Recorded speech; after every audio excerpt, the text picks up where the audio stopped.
तुम सब्र करो, हमें भी दवा है। ये सुनो, इनका 12वां इमाम हसन अस्करी, हमने कहा हम उसको बुरा नहीं कहेंगे, वरना वो तो जाली है। अभी तक आया नहीं, कुछ गार में बैठा। हाँ, हसन अस्करी का नाम लिखा, हमने कहा चलो यार, अल्लाह ने फरमाया है तुम किसी के खुदा को बुरा मत कहो। इमाम हसन अस्करी जी, हमारे नज़दीक इमाम मेहदी ने पैदा होना है, नाम मोहम्मद होगा, बाप का नाम अब्दुल्ला होगा, सादात होगा, उन्होंने पैदा होना है। इन्होंने तो जो है 12वां पे गार में डाला, सर्र मंद राह से निकलेगा वाविला। अभी अजान में भी कहते हैं अल्लाहुम्मा अज्जिल फरज, जल्दी निकालो या अल्लाह, वो निकलता नहीं है। इससे तो हमारा दूसरे हमसायों का जो है ना इमाम पेरस में बैठकर कम से कम रूरल सपोर्ट्स प्रोग्राम तो चलाता है ना यार, हेल्थ प्रोग्राम तो चलाता है यार, एजुकेशन सिस्टम तो चलाता है, कुछ तो करता है। कैसे बेवफा बेमुरबत लोग हैं। बस करो, तौबा करो, कलिमा पढ़ो और कलिमे के साथ पैवनकारी से बाज आओ। हमें बंदों ने नाला। मेरे भाइयों, मैं आज आपको ये बताऊंगा, ये सितंबर का महीना है, ख़त्म नबूवत का महीना है। ख़त्म नबूवत भी ज़रूरियात दीन में से है। ज़रूरियात दीन उसको कहते हैं जो दीन सबूत के दर्जे तक पहुंचकर आका नामदार सल्लल्लाहु अलैहि वसल्लम से हम तक पहुंचा हो। मिर्जाइयों को इसलिए काफिर करार दिया गया। एक मलाउन शख्स जो है वो सरकार वलीउल असर हज़रत इमाम ज़माना अजल्लल्लाहु ताला फरजहु शरीफ की शान अक़दस में गुस्ताखी और गुस्ताखाना जुमले अदा कर रहा है। इस तरह के मजहूलुल नस्ब अफराद जो हैं वो ज़माने में कसरत के साथ पाए जाते हैं, जो कभी कभार अपनी माओं के नापाक दूध की गवाही के लिए और अपने शजराए नसब पर खबासत की मोहर तस्दीक सब्त करते हुए अपने लावलद होने का, अपने नुत्फ़ा हराम होने का सबूत पेश करते हुए ऐसे कलमात अदा करके ज़माने में अपनी खबीसाना शोहरत के ख्वाहिशमंद होते हैं। मैं ऐसे मलऊनीन और ऐसे जो मजहूलुन नस्ब अफराद होते हैं उनका जवाब देना इसलिए भी मुनासिब नहीं समझता कि शायद हमारी जवाब से वो अपनी उस तस्कीन जो शोहरत के हसूल के लिए वो अपने दिल में रखते हैं वो पा सकें। मोमिनीन इकराम, आज की ये वीडियो जो है वो मेरी मुख्तदर हलकों से ये गुजारिश है, मेरे मुल्क में कानून नाफिज करने वाले अदारों से मेरी गुजारिश है। मेरा मुल्क इस वक्त एक सियासी, इक्तसादी और मुआशी बहरान का शिकार है। इस वक्त मेरे मुल्क में जो सियासत की सूरत हाल है, इस मुल्क में जिस तरीके से पाकिस्तान के कानून नाफिज करने वाले अदारे मुल्क में अमन व अमान की बेहतरी के लिए और मुल्क की इज़्ज़त की बहाली के लिए कोशां हैं, उसमें ऐसे अफराद की ये आवाज़ें जो हैं वो यकीनन ब यकीनन किसी ख़ास लॉबी और किसी ख़ास इशारों के तहत होती है कि जब हम अमल के बाद रद्द अमल दिखाई देते हैं तो फिर उसके बाद बहुत से अफराद जो हैं वो उस पर शोर वावेला बर्पा करते हैं कि देखें ये क्या कहा गया। तो हमेशा आप रद्द अमल पर सवाल उठाते हैं लेकिन उस अमल को नहीं देखते जिसके जवाब में वो रद्द अमल आता है। और दूसरा मेरा सवाल है उन मजहबी मेंढकों से जो एक हक की बात पर तो फौरन अपने गंदगी के तालाब से बाहर निकल के टैं टैं की सदाएं देते हैं।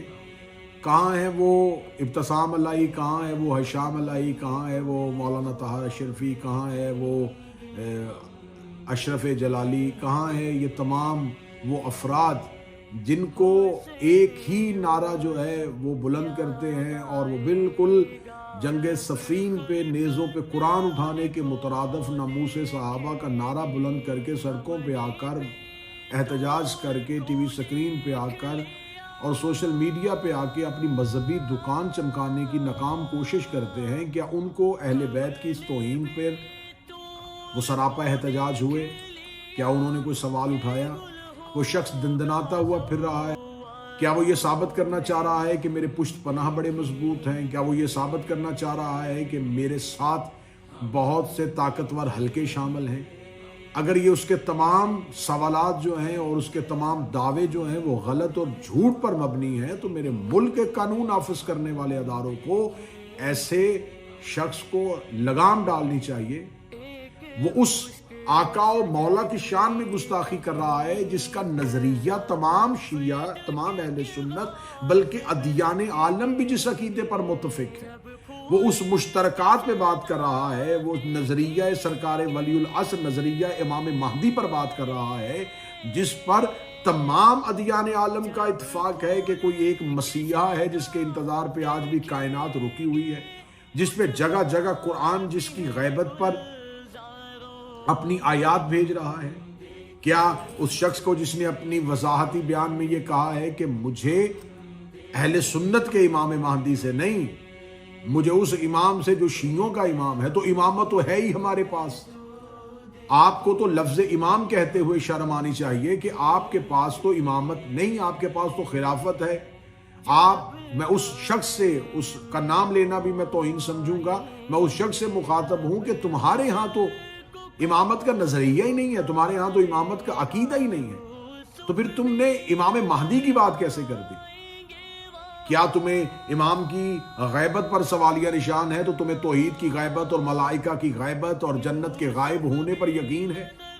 ہم اس میں بہت سے لیکچرز ریکارڈ کروا چکے ہیں، بہت سی مجالس پہ میں اس کا مفصل طریقے سے جواب دے چکا ہوں، لیکن آج کی ویڈیو بنانے کا مقصد جو ہے وہ اس جیسے جاہل کو جواب دینا نہیں، بلکہ دو حلقوں کو مخاطب کرنا ہے۔ ایک ملک کے قانون نافذ کرنے والے اداروں کو، جیسا کہ میرا ملک ایک ایسی کیفیت سے دوچار ہو رہا ہے جہاں پر ہم متحمل ہی نہیں ہیں کہ ایسی کوئی فضا قائم ہو سکے۔ پھر میرا ملک جو ہے اس میں افواج پاکستان جو ہے وہ ہر طریقے سے کوشش کر رہی ہیں کہ میرے ملک کی عزت اور ناموس پہ کوئی حرف اور کوئی آنچ نہ آئے۔ تو میں گزارش کرنا چاہوں گا، جہاں پر میرے ملک کی مقتدر شخصیات پر بات کرنا جو ہے وہ جرم تصور کیا جاتا ہے، تو ہم کسی سیاسی جماعت سے کوئی تعلق نہیں رکھتے، کوئی سیاسی نظریہ نہیں رکھتے، کوئی سیاسی بیک گراؤنڈ نہیں رکھتے، کون سا سیاسی گروہ کیا کر رہا ہے، کون سا سیاسی گروپ، کون سی سیاسی پارٹی اپنے مفادات کی خاطر کیا کیا کچھ کر رہی ہے، ہم اس پہ کوئی بحث نہیں کرنا چاہتے۔ لیکن ہم یہ بتائیں کہ ہم قطعاً یہ نہیں کہیں گے کہ آئمہ ہماری ریڈ لائن ہے، ہم یہ کہیں گے کہ نظریہ مہدی جو ہے وہ ہماری سانس اور ہمارے وجود اور ہماری بقا کا مسئلہ ہے۔ ہماری سانسیں چلتی ہیں تو سرکار ولی العصر کی مرہون منت، ہم زندہ ہیں اس کائنات میں تو سرکار امام زمانہ کی وجہ سے۔ تو ہم یہ باور کروا دینا چاہتے ہیں کہ سرکار حضرت ولی العصر ہماری ریڈ لائن نہیں، ہماری لائف لائن ہے۔ سرکار امام مہدی جو ہیں ان کا وجود اور ان کا نظریہ اور ان کی عزت، ان کی ناموس، ان پہ بات کرنا یہ بالکل ایسے ہی ہے ان کی گستاخی کرنا جیسے اس ملک کے تمام شیعوں کا قتل عام کر دیا جائے۔ وہ ہماری سانس ہے، ہمارا وجود ہے، ہماری بقا کے ضامن ہے۔ تو میری مکمل یقین اور اعتماد ہے مجھے کہ میرے ملک میں قانون نافذ کرنے والے ادارے ایسے مجہول نسب افراد کو لگام ڈالیں گے اور میرے ملک کے مذہبی حلقے سنجیدگی کا مظاہرہ کرتے ہوئے سرکار ولی العصر، سرکار امام زمانہ اور وارث دستار رسول کی عزت اور ناموس کے لیے اپنا اپنا حق ضرور ادا کریں گے۔ السلام علیکم یا علیہ السلام۔